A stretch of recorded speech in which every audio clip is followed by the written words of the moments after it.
मध्य प्रदेश में 2 चरणों में 12 संसदीय सीटों पर चुनाव हो चुके हैं। इन सीटों पर उतरे प्रत्याशियों द्वारा चुनावी खर्च का हिसाब चुनाव आयोग को देने का सिलसिला जारी है।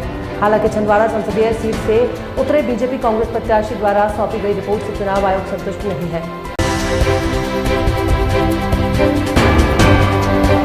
दूसरे चरण के चुनाव में कम मतदान ने बीजेपी और कांग्रेस की टेंशन बढ़ा दी है। प्रदेश की 6 संसदीय सीटों पर शुक्रवार 26 अप्रैल को तकरीबन 59% मतदान हुआ, जो साल 2019 के लोकसभा चुनाव के मुकाबले 8% कम है। आरएसएस प्रमुख मोहन भागवत ने रविवार को कहा कि संघ परिवार ने कभी भी कुछ समूहों को दिए गए आरक्षण का विरोध नहीं किया। हैदराबाद में एक शैक्षणिक संस्थान में एक कार्यक्रम को संबोधित करते हुए भागवत ने कहा कि संघ की राय है कि जब तक जरूरत हो आरक्षण बढ़ाया जाना चाहिए। इलाहाबाद उच्च न्यायालय ने पूर्व सांसद धनंजय सिंह को अपहरण और फिरौती के एक मामले में मिली सजा पर रोक लगाने से शनिवार को इनकार कर दिया। हालांकि उच्च न्यायालय ने उनकी जमानत मंजूर कर ली। न्यायमूर्ति संजय कुमार सिंह ने धनंजय सिंह द्वारा दायर आपराधिक अपील पर यह आदेश पारित किया। अयोध्या पुलिस ने बीएससी नर्सिंग में एंट्रेंस एग्जाम में सॉल्वरों को बैठकर छात्रों से लाख रुपए लेकर एडमिशन का दावा करने वाले एक गिरोह का खुलासा किया। इस पूरे गोरख धंधे के तार लखनऊ से लेकर अयोध्या तक जुड़े हुए हैं। यूपी में चर्चित पेपर लीक मामले के बाद इस गोरख धंधे को जानने और समझने के बाद आप भी दांतों तले उंगली दबा लेंगे।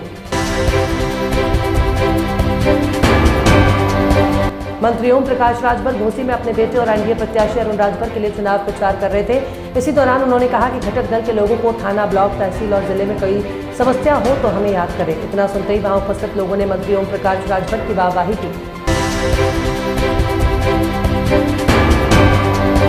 लोकसभा चुनाव पर आम आदमी पार्टी के थीम सॉन्ग पर चुनाव आयोग ने आपत्ति दर्ज की है।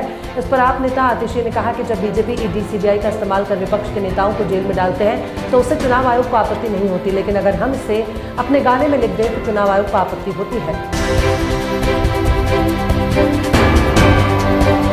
भारत में पिछले कुछ वक्त से सोने की कीमतों में जबरदस्त बढ़ोतरी देखने को मिल रही थी, लेकिन बीते कारोबारी हफ्ते में सोने की कीमतों में बड़ी कमी देखने को मिली है।